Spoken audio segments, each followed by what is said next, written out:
Улаан армийн аранга болсон халимгийн морьт хороо. Нацизмын хаан Гитлерийн зүйл талбайд улсыг ганцхан далаалтаар эслэх Барбаросс төлөвлөгөөний нэг чухал хэсэг нь суртал нэвтрүүлэг байлаа. Аль 1930-аад онд эхэлсэн энэ ажил Орос хэл болоод Орос сэтгэхүйг сайн мэддэг гэх Балтийн орнуудын цагаач нар дээр түшгэлжээ. Суртал нэвтрүүлгийн гол санаа нь Гитлер бол Сталины савраас аврагч большевикуудаас газар дэлхийг цэвэрлэнэ гэсэн утгатай. 1941 оны 6 дугаар сарын 22-нд Германы бөмбөгдөгчид зүйл толгойд улсын нутаг дээр тооноор нь бөмбөг хаягтаал бэлтгэгдсэн ухаал хуудасуудаа цацжээ. Тэдгээр хуудас зарим талаар өөргөө гүйцэтгэж байсныг үгүйсгэх аргагүй. Ленин эхлүүлсэн хамтралжуулалтаар хэдэн сая хүн өлсгөлөнд нэрвдэн өхөж, Сталин ангийн дайснараар хэдэн саяар нь бодон хороож гулаг руу зүлж байлаа шүү дээ.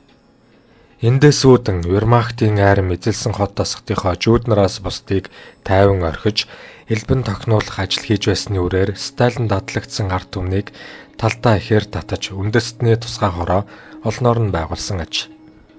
Тэдний нэг нь халимгийн морин хороо байлаа.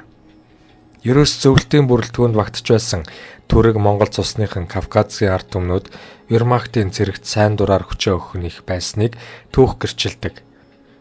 1944 оны байдлаар халимгийн морин хороо 3600 цэрэг 4600 агттай байжээ. Эхэндээ халимгууд командалж байсан ч сүүлдээ дан германчууд удирдах болсон байна. Халимгууд 6 миномет, 15 гар пулемет, 15 суурин пулемет, Германы 33, мөн зөвлөлтийн 135 автомат болон Голланд зөвлөлт Германы Винтовоос гадна хөнгөн тэрэг 3 ачааны машин 5 ширхэг байсан байна. Нойхаймерын полигон дээр баруун фронтоос ирсэн халимгуудтайгаа нийлээд тэдний тоо 5000-д хүрч 1945 оны ихээр явган цэрэг болон зохион байгуулагдаж Хорватыг зорин Пластункийн 3 дугаар дивизийн бүрэлдэхүүний Хасгийн 15 дугаар морин цэргийн корпусын мэдээлд очсон байна.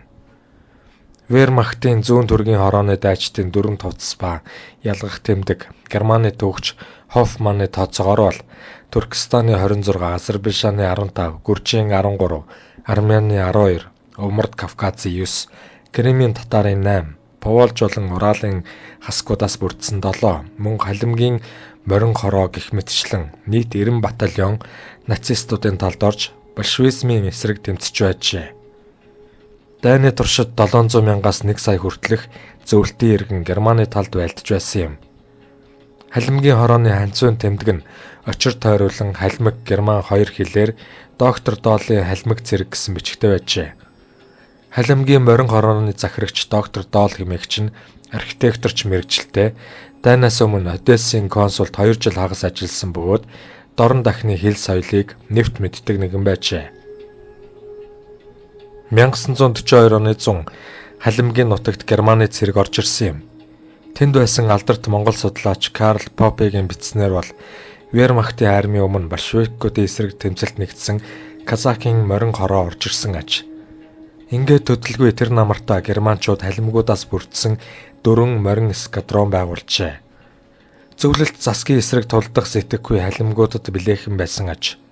Ангийн дайсан нэрээр адлагдсан хүмүүс нэгдэн дай эхлэхээс өмнө уул хадаар бүгэж хорлон сүйдэх ажиллагаа явуулдаг байсныг зөвлөлтийн НКВД-гийн архивын баримт нотолдог юм. Монголчуудын дунд Гитлер хэрвээ Оросыг ялаад Монголд орж ирсэн бол сүү хадагтаа ирэх байсан гэдэг. Өөртөө адил хас тэмдэг шүтдэг ард түмнийг онцгойлон үзэх байсан гэх явган яриа дуулддаг. Үүн шиг хотлоо зүйл дэлхий дээр байхгүй.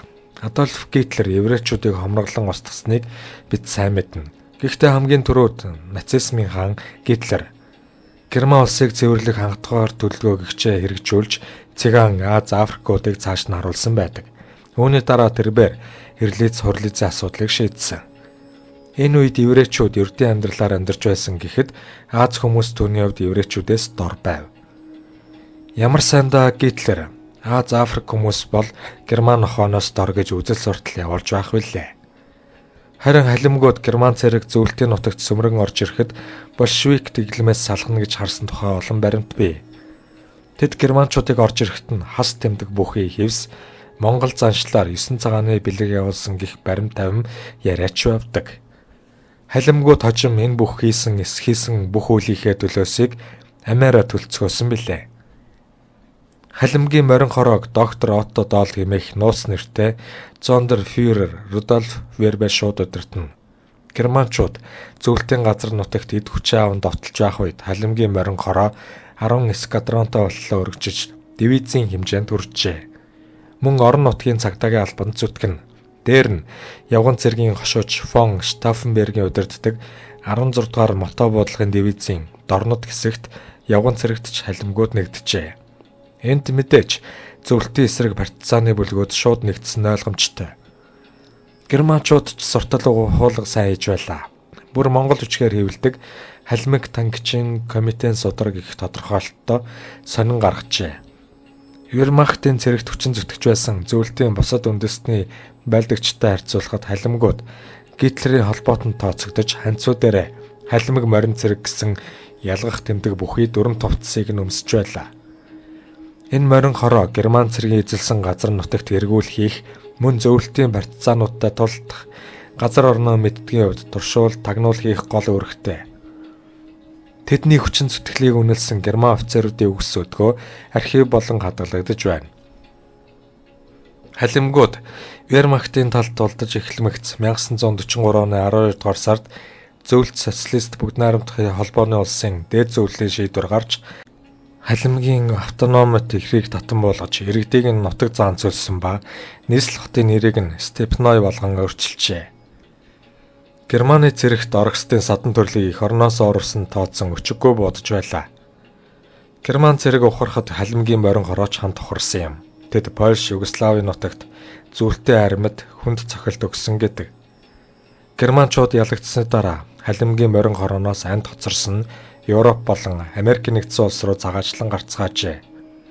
Бүрэн эрхт тусгаар улс байгуулж өгнө гэсэн Гитлерийн амлалт талаар олж, харин Сталин халимгуудыг эх орноос оруулсан хэмээн яллаж Сибирь, Дундад Азаар тараан цацаж сольсон юм. Мөн зөвлөлтийн талдч тулдаж явсан халимгууд олнороо бий. Тэднийг ихэвчлэн тэргуун шугамд тулдуулдаг байжээ. Тэдний дундаас зөвлөлт холбоотулсан Баатар цолтон дал төрсөн гэхээр ямар аимшиггүй зоригтнууд болох нь харагдах үзье.